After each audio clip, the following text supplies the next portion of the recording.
बिस्मिल्लाहिर्रहमानिर्रहीम। अस्सलाम वालेकुम। कैसे हैं आप सब? उम्मीद करता हूँ खैरियत से होंगे। एक नेशनल इशू इस वक्त जो सबसे ज़्यादा रेज़ किया जा रहा है और यकीनन उसे का हल निकालना भी ज़रूरी था। आफिया सिद्दीकी की रिहाई, उसके लिए जो सबसे ज़्यादा इस वक्त कोशिशें की हैं वो सेनेटर मुश्ताक खान ने, जिन्होंने सेनेट में एक बिल पेश किया और फिर उनकी बहन डॉक्टर फौजिया सिद्दीकी को साथ लेकर वो अमेरिका में उन्होंने उससे मुलाकात की और फिर एक मौसर आवाज़ उन्होंने उठाई डॉक्टर आफिया की रिहाई के लिए।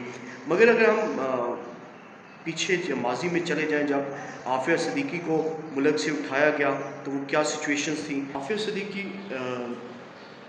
ने अपनी जो स्टडीज़ हैं वो अमेरिका से ही कंप्लीट की और पीएचडी करके वहाँ से आई। फिर उसके बाद उसके लिंक्स जो हैं अलकायदा के साथ हो गए, उनके लिए वो उन्हें फैसिलिटेट करती रही in different issues, specially medicine और वायरसेस के रिलेशन में। लेकिन फिर 2002 शादियाँ भी की, उनकी दोनों शादियाँ न चल सकी, जबकि दूसरी शादी उन्होंने एक अलकायदा के लीडर से की और फिर 2003 में वो गायब हो गई। फिर 2008 में अमेरिका ने उन्हें उठवा लिया पाकिस्तान से। उस वक़्त के जो इंटीरियर मिनिस्टर थे फैसल सालेहात, उनके भी ये कमेंट्स है कि उसे जल्द छोड़ दिया जाएगा। मगर पहले तो दोनों गवर्नमेंट्स एडमिट नहीं कर रही थी कि जी उसे उठाया किसने है। हम पाकिस्तान कहते थे हमें नहीं, अमेरिका भी इसको डिनाई कर रहा था, लेकिन लेटर उन्होंने ये कहा कि हमने एलिगेशंस हैं इस पर अलकायदा के साथ ताल्लुकात की और खैर उन्हें 2010 में 86 साल की सज़ा दी गई। लेकिन फिर वक़्त गुज़रता गया।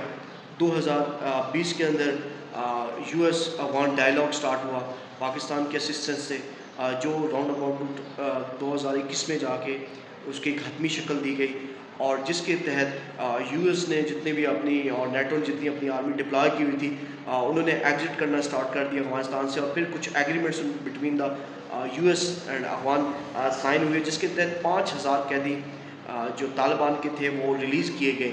लेकिन जहाँ एक बहुत बड़ा क्वेश्चन उठता है कि जब आफिया सिद्दीकी को अलकायदा के साथ ताल्लुक़ रखते हैं और उन्हें मेडिकल, यहाँ एक पॉइंट रेज़ होता है कि जब डायलॉग चल रहे थे वहाँ 5000 अफगान कैदी को अगर अलकायदा की रिहाई मिल रही है और डायलॉग करवाने वाले पाकिस्तानी हैं उस वक़्त के लेफ्टिनेंट जनरल फैज़ अमीर और इमरान खान, आप इसमें अलकायदा ने क्यों डिमांड नहीं किया कि आफिया सिद्दीकी को छोड़ा जाए, जबकि वो भी उनकी मेंबर थी।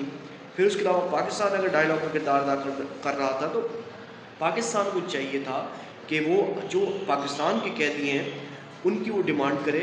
मगर ये पॉइंट अभी तक एक क्वेश्चन मार्क के तौर पर सबके जहनों में मौजूद है कि उन डायलॉग्स में क्यों नहीं आफिया सिद्दीकी की रिहाई का मुतालबा किया गया और सिर्फ ये मीडिया टॉक्स और टॉक शोज़ में आके आफिया सिद्दीकी की रिहाई की बात करना आसान है।